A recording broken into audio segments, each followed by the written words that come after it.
Hello, good morning दोस्तों। Patel sir chemistry teach class में आपका वेलकम है। आज हम लोग देखने वाले हैं कक्षा 12वीं के फर्स्ट चैप्टर आपका ठोस अवस्था है, सॉलिड स्टेट। तो सॉलिड स्टेट पर चर्चा करने वाले हैं आज, है ना। तो चलो स्टार्ट करते हैं देर न करते हुए।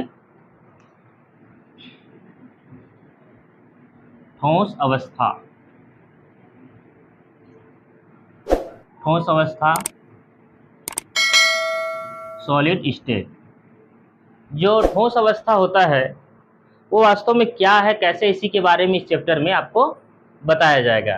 तो ठोस अवस्था जो होता है एक पदार्थ की अवस्था होती है। जो पदार्थ होती है उसकी एक अवस्था है। तो पदार्थ की जनरली क्या है, तीन अवस्था है, ठोस है, द्रव है और गैस है। फोकस करेंगे तो आपको 12th में क्या पढ़ना है, आपको ठोस अवस्था को देखना है, ओनली ठोस अवस्था। तो पदार्थ आप 11वीं में पढ़ी हैं। पदार्थ एक ऐसा पिंड है या ऐसा कह सकते हैं कि कोई भी वस्तु जो स्थान घेरता है वो पदार्थ है, और उसी को देखकर फिर उसको अवस्था डिवाइड किया गया। जैसे ये देखो, ठोस को द्रव गैस, ये कुछ उदाहरण आपको दिखाया जा रहा है, कुछ उदाहरण आपको यहाँ पर दिखाया जा रहा है। इसके अनुसार से इसको ठोस द्रव गैस हम कह सकते हैं। तो बताने का मतलब ये है कि आपको इस चैप्टर में केवल ठोस अवस्था, ये जो है ठोस वाले पार्ट को आपको पढ़ाया जाएगा। चलो आगे देखते हैं फिर ठोस अवस्था वास्तव में होता क्या है। ये दोनों अवस्था 11वीं में पढ़े हैं। तो ठोस का सबसे पहले डेफिनेशन देखेंगे, ठोस के कुछ लक्षण देखेंगे। ठीक है दोस्तों, चलो देखते हैं। ठोस एक ऐसा, तो इसका डेफिनेशन क्या होगा, परिभाषा, इसका परिभाषा देखने वाले हैं। परिभाषा मैं यहाँ पर लिख रहा हूँ, उसके अनुसार से आप, ठोस एक ऐसा पदार्थ है जिसमें, ठोस एक ऐसा पदार्थ है जिसमें जो कण होते हैं, पार्टिकल, जो कण होते हैं, पार्टिकल होते हैं। पार्टिकल कौन कौन से हो सकते हैं, परमाणु, अणु, आयन। तो जो परमाणु, अणु, आयन है वो एक नियमित क्रम में, क्रमबद्ध तरीके से, बहुत ही क्लोजली, मतलब एक प्रकार से उनमें अंतराकोश की रिक्तियां कहा जाए बहुत ही कम होती है। ऐसे अवस्था को हम क्या कहते हैं, ठोस अवस्था कहते हैं। तो पुनः एक बार इस डिफिनेशन को देखेंगे। क्या है, देखो, ठोस एक ऐसा पदार्थ है जिसमें, ठोस एक ऐसा पदार्थ है जिसमें अवयवी कण, परमाणु, अणु, आयन एक नियमित क्रम में जमे हुए होते हैं, सुव्यवस्थित होते हैं। उसे क्या कहते हैं, ठोस अवस्था कहा जाता है। जनरली ठोस का जो एग्जाम्पल होता है वो है आयनिक ठोस। कौन सा ठोस, आयनिक ठोस।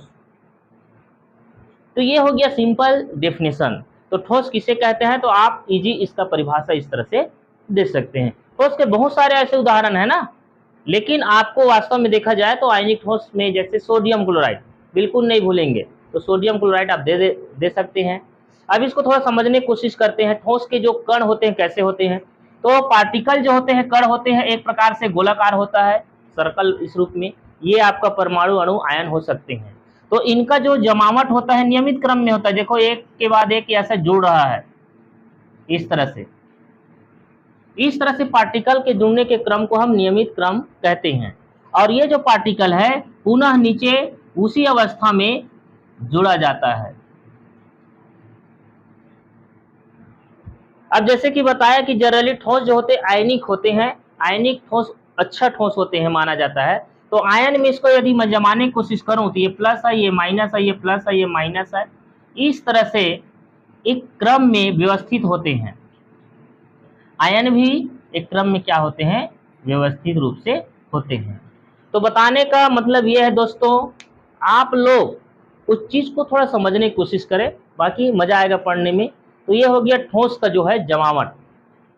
ठीक है, अब आता है आपका डेफिनेशन के बाद, ठोस का जो डेफिनेशन है उसके बाद आता है लक्षण। ठोस के क्या क्या लक्षण हो सकते हैं, क्या क्या हमें ठोस से जानकारी मिलता है। तो जनरली जैसे कि हम अगला देखने वाले हैं, इसका लक्षण, इसका कैरेक्टर, इसका प्रॉपर्टीज कहा जाए। तो पहला लक्षण आता है कि जो पार्टिकल होते हैं, पहला जो पॉइंट है, जो पार्टिकल होते हैं वो एक नियमित क्रम में जुड़े हुए होते हैं। तो पहला एक सिंपल सा जो डेफिनेशन दिए थे लगभग वैसे ही इसका क्या निकलेगा, एक लक्षण निकल के आ जाएगा। जो ठोस के लक्षण होते हैं उसमें अवयवी परमाणु जो होते हैं एक नियमित क्रम में जुड़े हुए होते हैं। दूसरा लक्षण ये है कि ये जो परमाणु अणु है, दूसरा आप लक्षण में लिख सकते हैं, देख सकते हैं यहाँ पर। दूसरा है आपका परमाणु अणु और आयन जो पार्टिकल होते हैं एक प्रबल आकर्षण बलों द्वारा या बंधों द्वारा जुड़े हुए होते हैं। क्या बताया मैं? परमाणु अणु आयन जो होते हैं एक प्रबल आकर्षण बंधों द्वारा जुड़े हुए होते हैं। तीसरा लक्षण ये बता सकते हैं कि इसमें जो पार्टिकल होते हैं, कण होते हैं, परमाणु अणु आयन जो होते हैं उनके बीच अंतराकोश की रिक्तियां बहुत ही कम होती है। ये तीसरा आप लक्षण दे सकते हैं। चौथा लक्षण ये दे सकते हैं कि इन अणुओं के बीच में प्रबल आकर्षण बंध जुड़ने के कारण बहुत ही मजबूत व कठोर होते हैं, दृढ़ होते हैं। ये भी एक लक्षण हो सकता है और लिख भी सकते हैं। अगला लक्षण जो है 5वें नंबर का लक्षण है कि इनकी जो दृढ़ता होने के कारण ये क्या होते हैं? असंपीडी होते हैं।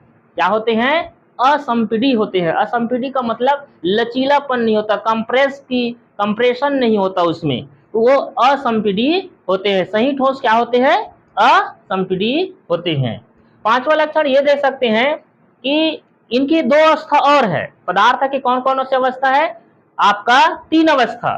तो अपने पदार्थ की 2 अवस्था को छोड़कर द्रव, गैस, उसमें विसरण होता है, लेकिन ठोसों में विसरण नहीं होता। तो एक लक्षण दे सकते हैं, एक ऐसा पदार्थ है जिसमें विसरण के गुण नहीं पाए जाते हैं। और लास्ट लक्षण आप दे सकते हैं दोस्तों, यहाँ पर लास्ट लक्षण ये है कि आप उसका एग्जाम्पल बता सकते हो कि सही ठोस का उदाहरण क्या क्या हो सकते हैं। तो सही आप उदाहरण में नमक को भूलेंगे नहीं, सोडियम क्लोराइड को, आयनिक ठोस के अंतर्गत आएगा वो। दूसरी चीज है, और बहुत सारे उदाहरण है, लोहा दे सकते हैं, निकिल दे सकते हैं, जस्ता, तांबा, पीतल, ये सब आदि आप जनरली केमिस्ट्री की लैंग्वेज में आप उसका उदाहरण दे सकते हो। तो मैं यही कहूंगा कि आज का जो टॉपिक है उसमें मैं एक सिंपल टॉपिक लेकर हालांकि आया हूँ। उम्मीद करता हूँ ये टॉपिक आपको अच्छा लगा होगा और समझ में आया होगा। ठोस किसे कहते हैं, ठोस का डिफिनेशन देखें और ठोस के कुछ लक्षण देखे हैं, और उस लक्षण को आप बिल्कुल ये दोनों याद रखिए कि नेक्स्ट क्लास में मिलते हैं। आज एक सिंपल छोटा सॉलिड स्टेट स्टार्ट कर दिए हैं ठोस अवस्था को।